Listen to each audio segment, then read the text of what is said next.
I heartily agreed to stay in the Jeep and read while Bill went through this torture, because I considered it torture. It was pretty amusing, actually. Yeah.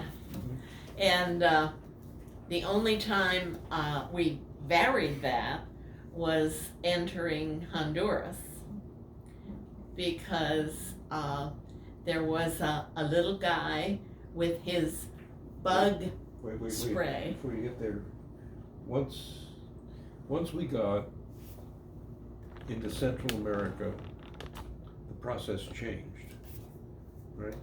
Now, there's a story about getting to Central America that we'll get to, but for crossing borders, we had to put the Jeep on a boat in Cartagena, Colombia, and ship it to the Panama Canal zone. So we were on a passenger freighter for about 18 hours, right? Now, once you're in the canal zone at that time, before we gave the canal back to Panama, that was US territory. So we could actually mail packages and mail anything through the post office and all that stuff. And there were a lot of people from the US who lived and worked there. And countries in Central America were much more used to international vehicular traffic. So we were pleasantly surprised to find that this process was really streamlined. It was one stop on each side of the border, with people who were very literate and knew all about what was going on. It was really comparatively easy to do. I still did it, just in case. But at that one place, which was really very nice, they had a new building, a paved parking lot, it was landscaped, it was pretty.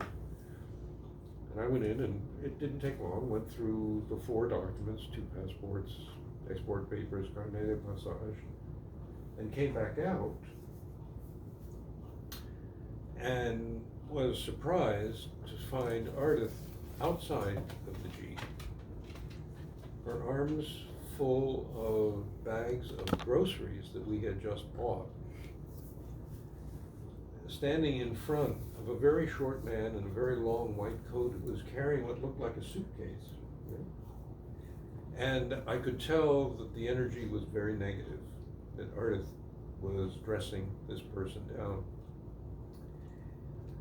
And it turns out that this country had a rule that any vehicle coming in had to be defumigated. And There were bichos, bugs, yeah. in our car. Well, there could be. And of course, these bichos couldn't fly across the border. Some of them just crawl. Yeah.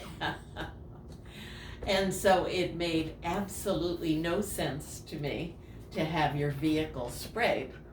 And we had just purchased all this groceries. So I was holding the groceries while he sprayed the vehicle.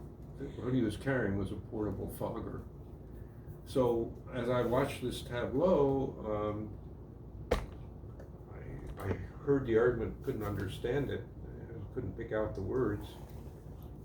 But the next thing I know, backs off, he pulls a lanyard, little 2-cycle engine starts up. He opens the car door and fills the inside of the Jeep with insecticide fog. Which was bad enough. Well, so then he shut the door, closed it down, and turned around and walked away. And I thought, well, okay, that isn't too bad. Until Ardith stopped him. And then I thought, oh, now maybe we're gonna have trouble. She stopped him and began to berate him, telling him that he hadn't completed the job. Said, if you're worried about insects moving from crops in one country to another, maybe they're hitching a ride under the car. Maybe they're in the engine compartment. You haven't completed your job till you fogged the whole vehicle. They argued back and forth. Ardith was insistent. And finally I saw the guy just resign himself and shook his head, reached down, pulled the lanyard, fogged the hell out of the inside of the Jeep, then lifted the hood of the Jeep and fogged my motor.